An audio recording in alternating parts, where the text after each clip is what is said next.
Chicken గ్రేవీగా రావాలంటే మనం మసాలా ఇలా వేసుకోవాలి.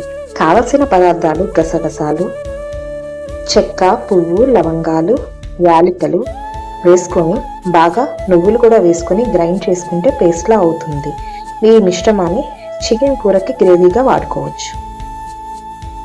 నువ్వులు వేసుకుంటే చికెన్ అన్నది మనకి మంచి టేస్టీగా వస్తుంది, ప్లస్ ఆరోగ్యానికి కూడా చాలా మంచిది. 4 జీడిపప్పులు. ఈ మిశ్రమాలన్నిటిని మిక్సీ చేసుకొని పెట్టుకుంటే ఎప్పుడైనా ఏ కూరలకైనా, చికెన్కైనా, మటన్కైనా చాలా బాగుంది. ధనియాలు కూడా వేసుకోవాలి.